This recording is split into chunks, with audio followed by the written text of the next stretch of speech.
ओम श्री आशुतोषाय नमः। श्री गणेशाय नमः। आषाढ़ मास की एकादशी, योगिनी एकादशी। आषाढ़ मास के कृष्ण पक्ष के इस एकादशी को भगवान नारायण की पूजा आराधना की जाती है। श्री नारायण भगवान विष्णु का ही एक नाम है, अतः अन्य एकादशियों के समान ही भगवान विष्णु अथवा उनके लक्ष्मी नारायण रूप की पूजा आराधना करें और दान आदि क्रियाएं पूर्ण करें। इस एकादशी का व्रत करने से संपूर्ण पापों का क्षय होता है और पीपल का पेड़ काटने जैसे पाप तक से मुक्ति मिल जाती है। किसी के दिए हुए शाप तक का निवारण हो जाता है। योगिनी एकादशी का व्रत करने से इस व्रत को करने वाला इस लोक में सभी सुखों को भोग कर अंत में मोक्ष को प्राप्त कर हरि चरणों में निवास प्राप्त करता है, ऐसा शास्त्रों का कथन है। धर्मराज युधिष्ठिर ने श्री कृष्ण से कहा, हे माधव, अब आप कृपा करके मुझे आषाढ़ मास के कृष्ण पक्ष की एकादशी के महात्म्य, विधि विधान आदि को इसके नाम सहित बतलाइए। इससे आगामी पीढ़ियां इस एकादशी के बारे में शास्त्र सम्मत जानकारियां प्राप्त कर सकेगी। भक्त वत्सल भगवान श्री कृष्ण बोले, हे राजन, आषाढ़ मास के कृष्ण पक्ष की एकादशी का नाम योगिनी एकादशी है।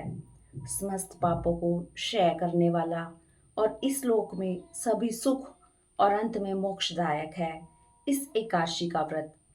योगिनी एकादशी का व्रत करने से देवताओं के दिए गए शाप तक से मुक्ति प्राप्त हो जाती है। पुराणों में वर्णित एक कथा मैं आपको सुनाता हूँ, आप इसे ध्यान पूर्वक सुनिए। स्वर्गलोक में इंद्र की अलकापुरी नामक अत्यंत भव्य और रमणीय नगरी है। इसमें यक्षों का राजा कुबेर एक भव्य भवन में रहता था। कुबेर प्रबल शिव भक्त था और प्रतिदिन प्रातःकाल शिव जी की पूजा आराधना किया करता था। हेम नामक एक माली प्रतिदिन पूजा के लिए मानसरोवर से फूल लाकर कुबेर के यहाँ पहुंचाया करता था। हेम माली की पत्नी का नाम विशालाक्षी था। अप्सराओं के सुंदर, अत्यंत गुणवती और महान पतिव्रता थी हेम माली की पत्नी विशालाक्षी। हेम माली अर्धरात्रि के फूल लेने मानसरोवर जाता और सुबह वहां से फूल लाकर राजा कुबेर के यहाँ पहुंच जाता था। एक दिन वह मानसरोवर से पुष्प तो ले आया, परंतु कामातुर होने के कारण मार्ग में ही अपने घर रुक गया और पत्नी के साथ हास्य विनोद और रमण करने में तल्लीन हो गया। जब दोपहर तक कुबेर के पास पूजा के लिए फूल नहीं पहुंचे, तो कुबेर ने अपने सेवकों को कारण पता लगाने के लिए हेममाली के घर भेजा। सेवकों ने राजा कुबेर को आकर बताया कि वह पापी तो काम के वशीभूत होकर अपनी स्त्री से हास्य विनोद तथा रमण करने लगा है।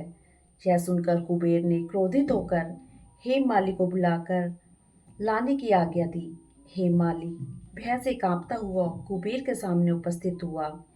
उसे देखकर क्रोध के मारे कुबेर के नेत्र लाल हो गए और फिर कहने लगा, अरे पापी, नीच, कामी, तूने मेरे पूजनीय ईश्वरों के भी ईश्वर श्री शिव जी महाराज का अनादर किया है।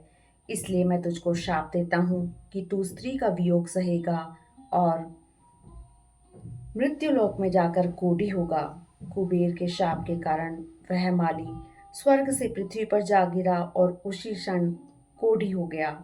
मृत्युलोक में आकर हेममाली ने घोर कष्ट भोगे।